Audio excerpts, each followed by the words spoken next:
Hey, it's Mo. This is the 16th of 100 micro power-packed episodes to help you grow your book of business, your relationships, and your career. This set of 5, which this is the first video in this set of 5, is about asking great questions. One of the most important skills to being great at growth.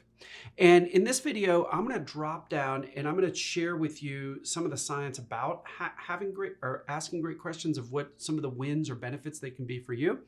And then in the next several videos, I'm going to share with you exactly how to ask great questions with really specific examples.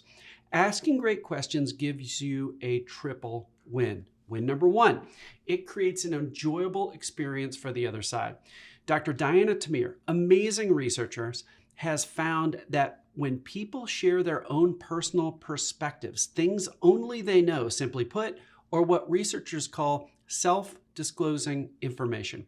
When people are sharing information that only they know, the pleasure center of their brain lights up. That means it's intrinsically rewarding. They don't need a reward at the end of it. Just sharing their own personal perspective gives them a high in the same area of the brain, the pleasure center, that lights up when we're on stimulants, when you're eating great food, really powerful area of the brain.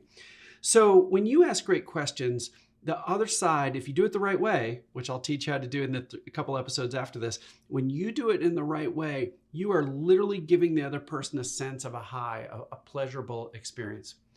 The second win is that you are going to become more likable. Dr. Karen Huang has done some research, and what she's found is that when people share self-disclosing information, when they answer questions in the ways that we're talking about here, you become more likable. Now, I think this is really funny that if we construct our questions in the right way, the less we talk and the more they talk, the more they like us. I think it's easy, if I go back to the prior point, it's easy to want to hog the pleasure center for ourselves. When we're doing business development, you can feel like that's our time to shine. That's the time that we want to talk about ourselves and hog the light, hog the pleasure center for us. And I want you to push it onto the other side, give them the experience of talking about their goals, what they're trying to accomplish. You're going to be able to, you're going to have your time later on, but typically we want to start with the client side. The third win that I want to share with you is that you can become unique in the mind of the buyer. What's underneath that? What do I mean? What I mean is that if you can start them talking first, if you can get them sharing what their goals are, what they're trying to achieve, both in their career, for the functional, for the area that they run, for the specific time frame over the next couple months, next couple years, whatever it is, as they start sharing these things, not only will it be enjoyable, not only will they like you more, here's the key, the third key, is that you're going to learn their priorities in their words. If you start, what you're likely going to come across is somebody who talks about jargon. The words you use internally are typically shorthand. There's mnemonics, there's abbreviations that we can come across as jargon speakers, whatever profession that we're deeply entrenched in. So if we talk about our stuff in our words, it's much less effective than if we talk about our stuff in the context of them achieving their goals, again, their priorities, in their words. I'll summarize this one with this, that it's a whole lot easier to say, that thing you talked about, that's exactly what we do. Just literally in that little 3-second interval, the other side's like, okay, great. Where you might have to spend 15, 20, 30 minutes stumbling through a whole bunch of things you do to stumble upon, in this metaphorical darkness I'm explaining, to stumble on something that might stick with them, a whole lot easier to get them to share where they're headed, and then you be able to share if it's true and if this is authentic. That's exactly what we do, and we can help you get there. Boom, done. So that third idea of you being unique in the mind of the buyer, learning their priorities and their words, that's going to set you apart from others that start with themselves, which can come across as jargon. So those 3 wins are huge. So what I'm going to do over the next couple videos, and I'm going to tell you exactly how to construct questions in the right way. I'm going to give you 6 dimensions of what we call the gravitas model. That is a way of designing questions that are absolutely perfect. It is the killer app when it comes to questions. I'm going to share exactly how to do it. So, and by the way, down in the show notes, I'm going to actually give you the links. Now, you have to have some login credentials to get into deep research many times because they're on protected websites. So you'd have to buy something, but you can see the abstract. So what I'll put down in the show notes are the research from Dr. Dinah Tamir and Karen Huang, because they are really cool. And even if you just take a peek at the abstract, it'll reinforce what you're learning here in this triple win that I'm talking about. Really cool stuff. Okay, so here's a trap to avoid and a key takeaway. Trap to avoid. When at all possible, avoid going first. Now, there are times when the client will say, hey, tell me what you do. You sure you want to answer that? Make it brief. Make it really brief. Well, we're known for X, Y, and Z. I'm happy to share you more, but let me ask a question about your goals. So keep that to like 60 seconds or less. Tick the box, you answer the questions, shift it back. Because what you'll find is they're dying. They're dying to share their perspective. They're getting beat, your clients and prospects, they're getting beat up all day long. This is their moment to buy something. This is when they're important. Give it to them. Give them that pleasurable experience of sharing where they're taking things, and then you're just asking question after question and providing lots of helpful ways, both paid and unpaid, to follow up, be helpful, and help them accomplish their goals. You're going to win the meeting if they talk more than you. The other thing that at times you might want to go first is when you bring an idea to them. Then what you want to do, and if you're creating demand, there's going to be more on this in future videos, but there are times when you're going to go first, because if you already know the organization potentially, or at least got an intro, there are times when you bring a big, bold idea to them, then of course you would go first as well. But after you've explained it to the extent they can react, boom, you're going back to them. So there are times when you should start with yourself. Those are few and far between. And they're also, you want to minimize the amount, you want to give just enough information that you can flip back to them. And then that's your key takeaway, is ask great questions. So the trap to avoid, to summarize here, is avoid talking about yourself unless you really need to in those two major scenarios I just gave you. And even then you're flipping back to the other side as quick as possible. But in general, at a bigger level, you want to avoid showing up with a big, long PowerPoint and all the stuff about you and starting meetings with you and your accolades and your demos and your case studies and everything else.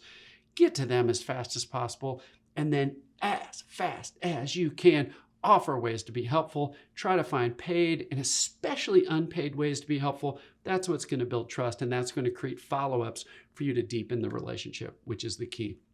So that's going to summarize this episode. This is a bit of a longer one. I hope I've made my point. Learning how to ask questions is really, really important.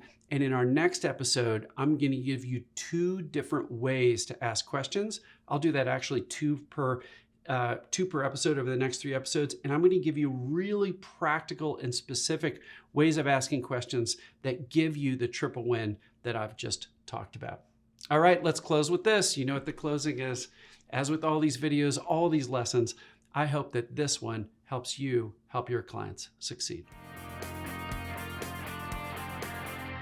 Hey, this is Mo, and this is the 17th of 100 micro power-packed episodes that are going to give you everything I think you need to know to grow your book of business, your relationships, and your career. In the prior episode, I talked about the triple win of asking great questions. I'm not going to cover that again. Go back and watch or listen to it, though, if you really want to know some of the fundamental scientific elements that are important to design a great question. In this episode, I'm going to drop right into practicality. So we've got 6 different dimensions, if you will, to ask great questions. I'm going to cover 2 in this episode, 2 in the one right after this, and 2 in the one after that. Trying to make these super practical. In this particular episode, I'm going to talk about past questions and future questions. No matter what the topic, you can ask questions about a person or a company or individual or team's past and future. And these are really, really great ones to ask. Here's how you design a great question.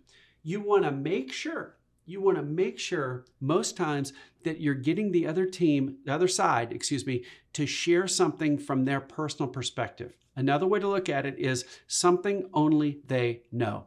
What that's going to do is it's going to get you the triple win that I talked about in the last episode, where the pleasure center lights up the other side, where you become more likable and you learn their priorities and their words. More on that in the prior episode. Check it out if you haven't already. So let me give you a bunch of examples of past questions to start things off.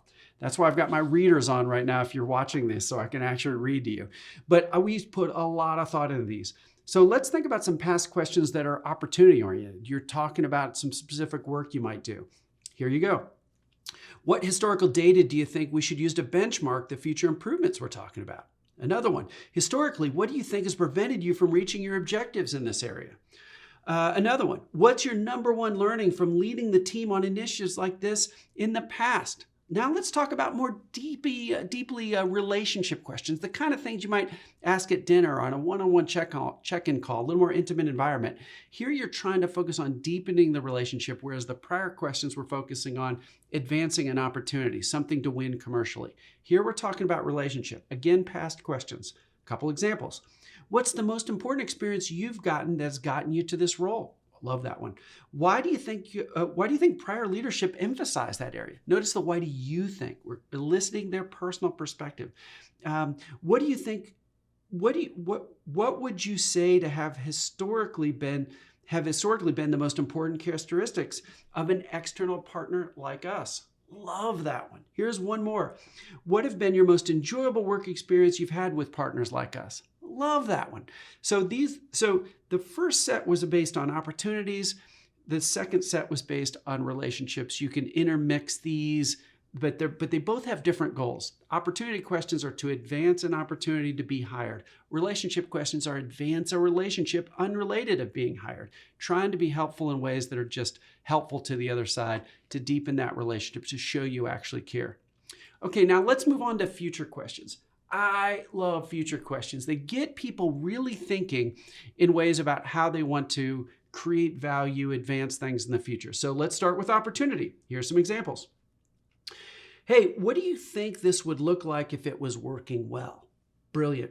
How would users describe this process in the future if it was perfect? Really thought-provoking on that one. What's your take on what this function should look like in a few years after the transformation is complete? I'll give you one more. How much do you think we can improve that important metric you mentioned in, say, 3 years?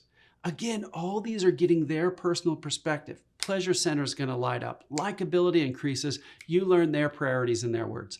Okay, one last thing in this video before we wrap. Let's talk about future-based relationship questions. Again, you understand the difference now. Here's some future relationship questions. How would people feel if we did it the way you would like? Really more emotive, relational, connective. What would your role look like if there were no restrictions on you, such as money, effort, internal politics, and things like that? Really love that. Getting somebody to really craft what perfection looks like for them. What's the number one thing I can do to be helpful in following up? Really like that one as sort of a wrap to the end of a one-on-one experience. What excites you the most as you look to the future? Really, that's just a fun question. So I hope you saw the theme across all those, whether it's past or future, opportunity focused or relationship focused. The key is you're asking questions in a very specific way so that they share their personal perspective. Scientists call that self-disclosing information, and you've got to ask questions in that way to really give them a great experience, light up the pleasure center of their mind, 2, become more likable, and 3, learn their priorities and their words so that you can really, in a great way, follow up later. Here's the trap to avoid. Don't ask stock questions. Avoid what keeps you up at night. That just shows you didn't do your homework at all. It doesn't show that you know their business.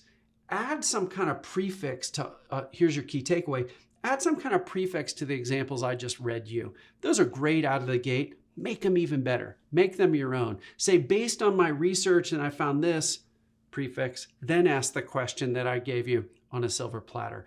Do something to show that, here's your number one key takeaway, do something to show you've done your homework and you know them and you know your business. It just sort of, it says I care when you add sort of a prefix in front of these questions. All right. So that's your trap to avoid and your key takeaway. Down in the show notes, if you want to go deeper, I'm going to put a link to an interview I did with Brian Caffarelli. Brian's fantastic, and he's one of the best business developers, one of the best trusted advisors that I've ever gotten the pleasure to work with. And in this particular video, he gives some great insights in how he thinks about how he thinks about business development, how he thinks about being a guide for the other side, how he thinks about asking questions to learn what the other side is thinking about. Really great stuff, and it's a really nice addition to this particular episode if you'd like to go there. All right, you know the closing by now if you're watching these. As with all these lessons, I hope this one helps your clients succeed. Hey, this is Mo, and this is the 18th of 100 micro power-packed episodes to give you everything I think you need to be great at growing a book of business, a relationship set, or ecosystem in your career. In this particular episode, we're going to drop down deeper into what we've been covering in this fourth set of 5 episodes. And by the way, this is the third of 5 in this fourth set, all about asking great questions. Most people over-index to thinking they're better at asking questions than they are. More on that later in 2 episodes for now. But you really want to think about the way that you craft questions so that you can get to the triple win that I've been talking about in this series. So let's get right into it. And let's drop down into 2 more dimensions that you can ask really great questions. The first is elevate, and the second is specific issue. Elevate.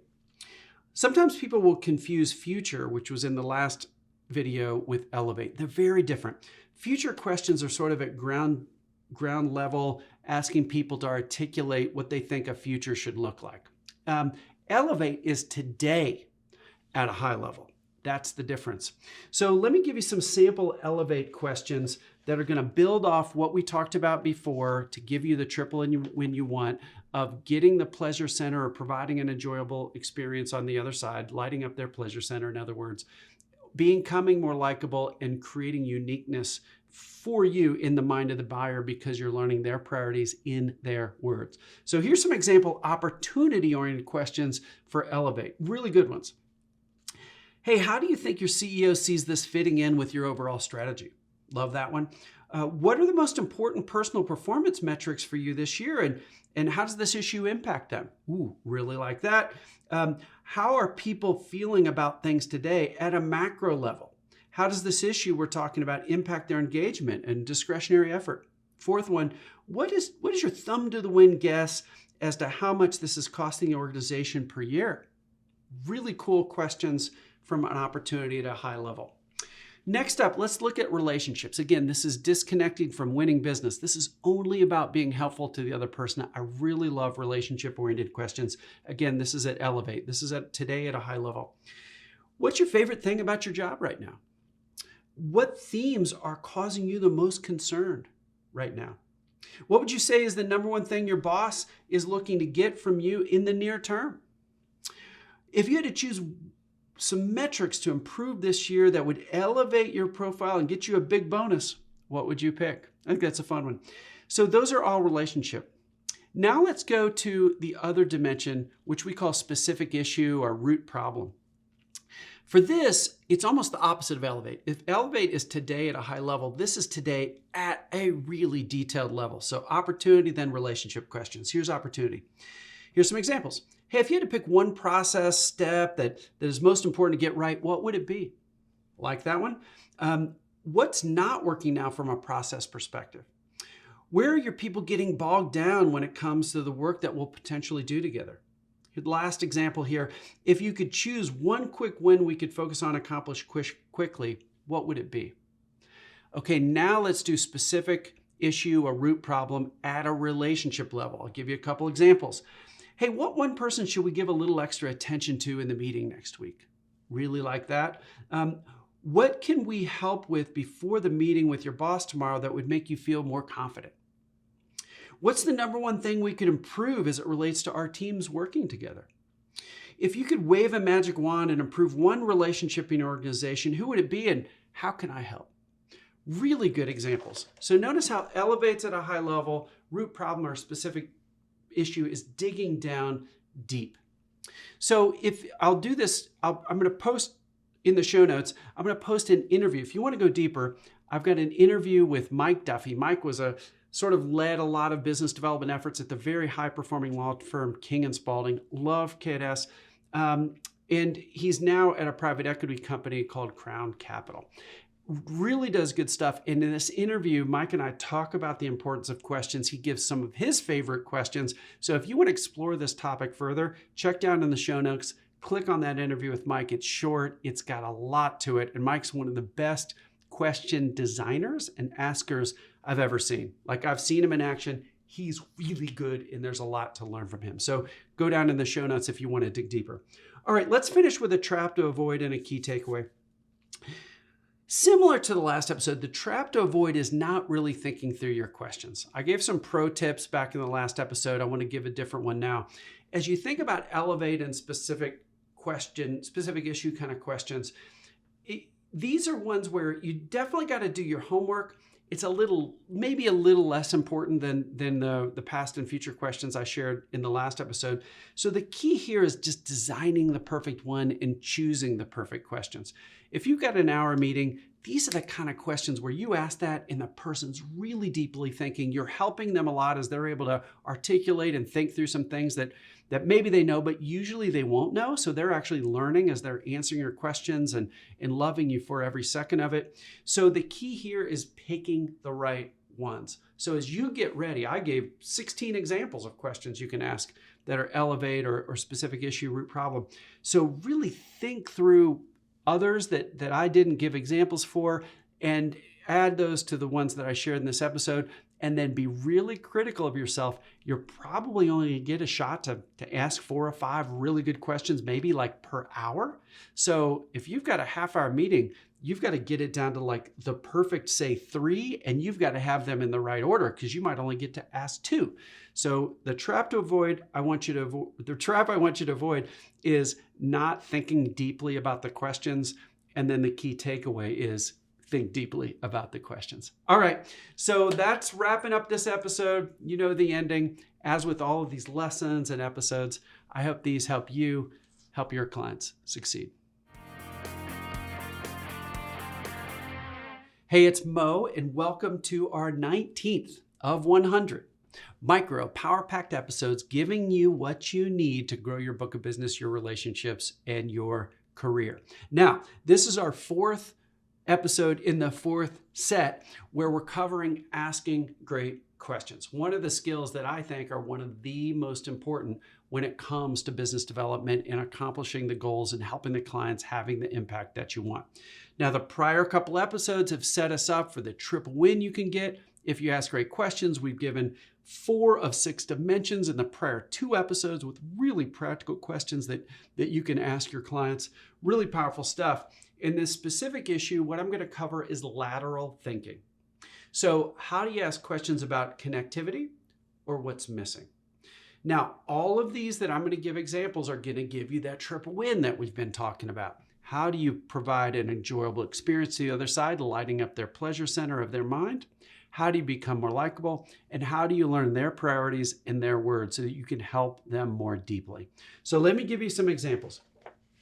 2 dimensions on this one. The first one are what or who connections questions. So you can think of these as connection questions. This is lateral thinking, really difficult for a lot of people. How do things fit together? In other words, what else should we consider? So let me give you 4 example opportunity-oriented questions. These are to get hired. And 4 specific relationship questions. These are develop trust and be helpful to the other side outside of being hired. So here's your opportunity questions. As we think about this project, what internal technology platform should we be leveraging? Here's another one. What other projects and project teams do you think might benefit from knowing what we're considering? That's a good one. What executives or board members might be interested in what we're talking about, even if it's just be aware of the work? Last one, as we begin work, what other external partners would it be helpful for us to connect with to make your life easier? Killer questions.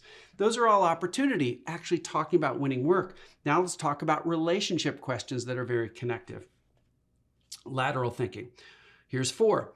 What things can I or our team do that will promote your personal brand in the industry? For example, I could see you having us on our podcast or speaking at a conference with us or whatever.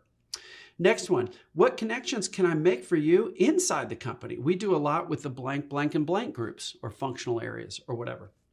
What types of periodic updates would be most helpful for me to give you around insert topic you've been talking about? I'd be happy to be on the lookout for things you enjoy. What kinds of related topics would you like learning about? Love all those. Again, the first 4 were opportunity, the second 4 were relationships, and we're all about lateral thinking and being connective. All right, our last and 6th dimension, if you will, of great questions is about what's missing. So if the prior one's about what exists we should connect to, this next one's about what's missing. Really interesting questions. And maybe of all 6 dimensions we've been talking about in these 3 meaty episodes, this might be the most interesting one to me. And I think it's the one most commonly missed. So pay attention to this one. 4 opportunity, then 4 relationship questions. What should we have discussed about this potential project, but we didn't? What are some of the priorities it looks like your competitors are doing that you wish your organization did? Who else should be involved in this project that we haven't talked about yet? What other data should we collect now so we'll have a benchmark to prove success? Those are opportunity. Now relationship. Hey, what should we have discussed today, but we haven't yet? That's much more broader than the opportunity version.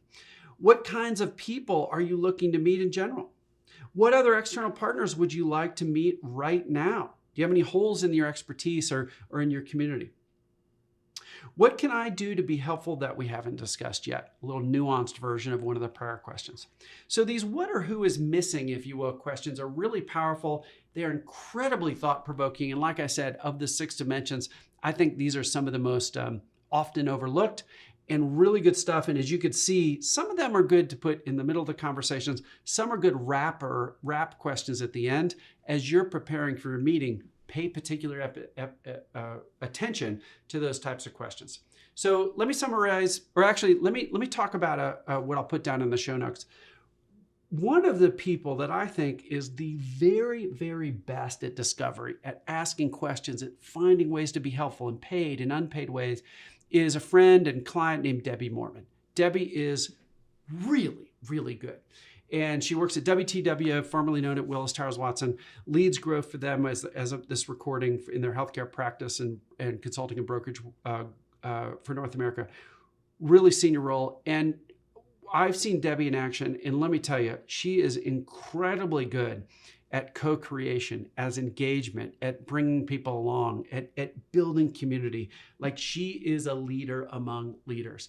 And what I'll put down in the show notes is an interview that I did with Debbie, and we talk a lot about her views on helping people, problem solving, and things like that. It's a really cool episode. If you want to go deeper, check that down in the show notes and click on that. Short episode, really packs a punch. Let me tell you, there's a lot to be learned from Debbie. All right, so let me wrap this episode with a trap to avoid and a key takeaway. I've tried to have some different trap to avoid and key takeaways in the last couple episodes, even though we're all talking about questions. The trap to avoid in this one is all about not avoiding the idea of questions that are wrapping things up and moving to next steps. A lot of times people will prepare, if they do prepare great questions, I think most could do a better job. More on that in our next video, by the way. I think sometimes people can think about their initial questions and sort of over-index to those, as opposed to their wrapping up the conversation questions. So a lot of these questions that I just covered, connectivity, what's missing, those are the kind of things that a lot of times you'll bring into the conversation near the latter part of the conversation, still keep the energy really, really high, and provide a thought-provoking way of the client to think about, what are they missing? What else should they connect to? Again, that lateral thinking is the hardest for most people. So these are really, really, really great questions to have planned out, to have about halfway through the conversation as you approach the end. A lot of times we'll see a migration to these types of questions that I just shared today. So that was sort of the trap to avoid is don't just think about your initial questions, but think about these latter parts of the conversation questions. And then of course your key takeaway is do exactly that. So I hope you love this video. Gosh, there's a lot of content in this in this idea of asking great questions. And as with all of these, I hope that this lesson, this episode, helps you help your clients succeed. Hey, it's Mo, and this is the 20th of 100 micro power-packed episodes to help you grow your book of business, your relationships, and your career. Pat yourself on the back. You're 20% of the way through when you get to this end of this episode. Now, as you know, this is the 5th episode in our 4th set where we're talking about asking great questions. The prior 4 episodes told you exactly how to do it. What I want to drop into this episode is sort of what to avoid and to wrap things up when it comes to questions. 2 big scientific studies. The first one is by 2 researchers, Kruger and Dunning, and what they found is that for commonly used skills, we drastically overestimate our abilities. Now, they tested things like logic and grammar and things that skills that we commonly use. And I think this is super interesting. In one particular study, they found that average percentile ability of the people in the study was 12th percentile. That means 88 people were better than them. They're not good at this skill. But those same people rated themselves as self-rating as 62nd percentile. So they thought they were better at almost 2/3 of the people out there in the world, but actually almost 90% of people were better than them at this. So they're just not good at it, but thought they would. And what I think is interesting about that is it can be easy for things like asking great questions for us to think we're great. I cannot tell you how many people come through our Grow Big training. And I just was on the phone with somebody yesterday that said the exact thing. He goes, Mo, I got to give you feedback. When it comes to your question asking model, the gravitas model, he said, I thought I was really good at asking questions. And after going through your program, I realized I wasn't good at all, but I'm getting better and I'm pretty darn good now. And then he shared a bunch of examples about how clients have lit up, how he's deep in relationships, how he's moved opportunities forward just by tackling asking great questions. He actually called it the linchpin of our program. And I've given you sort of an appetizer of that in these episodes. So dig in. That's thing number 1. The second study that I want to cover is by Dr. Victor Ottati. Now, because he was the first person to prove out statistically a mental heuristic, he got to name it. I want to name a mental heuristic someday. Probably will never happen, but it'd be cool. And he named this particular thing in our brain, this shortcut, this heuristic, he named it earned dogmatism.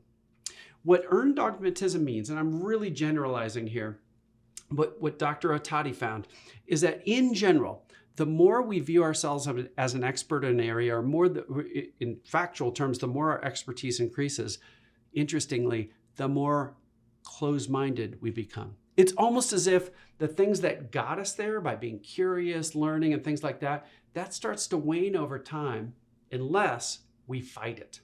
So when it comes to asking questions, not only would it be very likely we'd overestimate our abilities, that's scientific study 1, but what Ottati found in scientific study 2 is we've got to fight against earned dogmatism if we want to continue to get better, if we want to continue to deepen relationships, if we want to continue to improve our own skills, we've got to fight earned dogmatism by asking more questions instead of always talking about answers all the time. So those are the scientific studies I wanted to share with you. If you want to go deeper on this, I'm gonna put down in the show notes an interview that I did with Dr. Henning Struble. He's a senior leader at BCG. I've linked to him in one prior episode. This is different.